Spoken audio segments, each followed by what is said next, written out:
Hey, what's up, fellas? How we doing? Matt Antonelli here. Today, answering your questions. Today's question is on the training room and how does it work.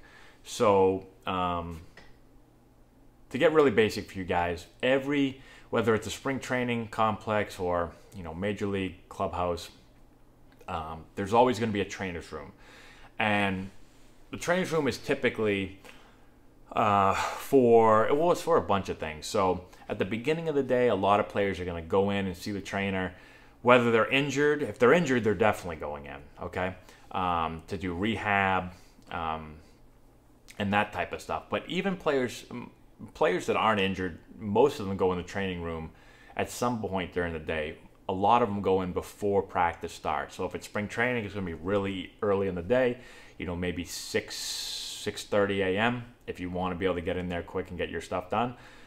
If it's a game day in a regular season game, usually games are at 7 o'clock at night, so you're going to probably get in a training room around, noon or 1 o'clock. And again, you're going to go in, guys that are healthy are going to typically go in, they'll go in and get stretched out, okay? So some players will go in and get some type of massage. There's all different types of things that you can go in there for. And then after games, same thing. Same thing will typically happen. But the question is, how does it work? Like, do you just walk in and, jump on a table? Is it first come, first serve? And so what typically happens, at least when I was playing, I don't know if it's changed at all now. I doubt that it has, because it was like this way every year I played, all 8 years.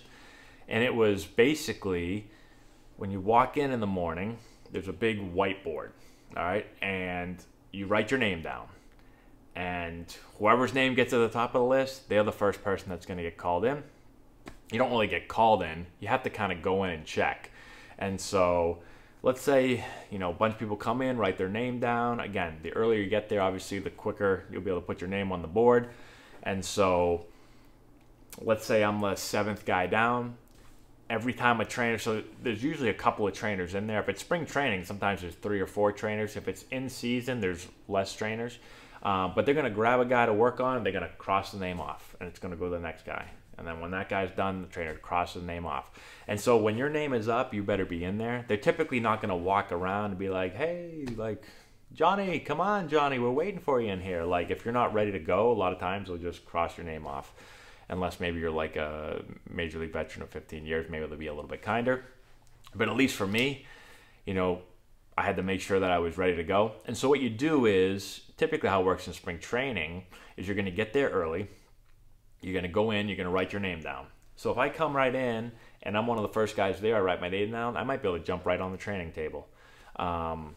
If I'm not one of the first guys there, so if I get there and I write my name down and I'm like 12th on the list, well, then usually what guys do is they go and get food. So I'll get in, write my name down on the board, go get breakfast, and then as I'm eating, I have an idea of where I am, and you start to get an idea of how long it takes other players. So it may be, let's say, 15, 20 minutes. I'll start to eat. I may go in and check the board and see if I'm getting close. If I'm getting really close, then maybe I just stay there and then jump on the table. If not, I can run back, finish my meal, and then come back in. But again, you always want to be there kind of a little bit early. So I try to get in there when there's still a couple people left, just so I don't get passed over in case they end up finishing somebody quicker than you think. So I spent a ton of time in the trainer's room. And like I said, this is the way it worked for pretty much every team. It did work like this for every team that I played on. For me, being someone that was always somewhat injured, if you're banged up in any way or if you're injured, you're expected to be in there every day, right? So you're expected to be in there. And so if you're not putting your name in there, you can get in a little bit of trouble. If you're rehabbing an injury or something, you're absolutely in there. But if you've got some type of something bothering you, you're expected to be in there to make sure that you're getting it worked on so that you can get on the field and play.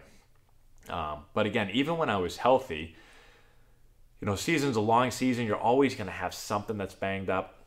For me, for my arm, I used to get in there and they'd put me through like a 10-minute little stretching routine where they're going to kind of give you a little bit of a massage, but mostly it's going to be, stretching you out, putting you through some, different things to get your arm loose. That was a huge help for me. My arm used to really hurt I kind of had this thing. I kind of still do it where when I throw, I kind of slam the brakes on really quick on my arm. I don't kind of have like this natural, nice follow through. And so I used to get a lot of pain right back here.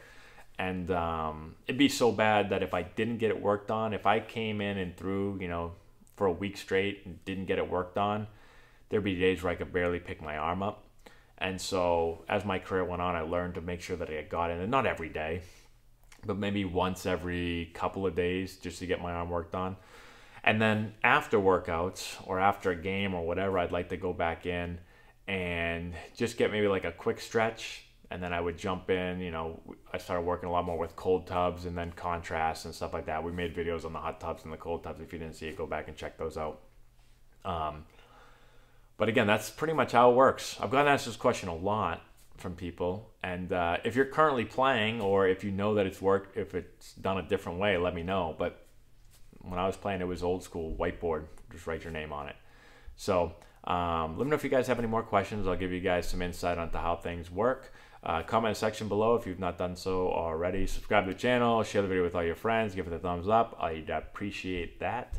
Check out the description box below. Got a bunch of stuff there that I think you guys will enjoy. And that's all I got, guys. Thanks again for watching. I appreciate it, and we'll talk to you later.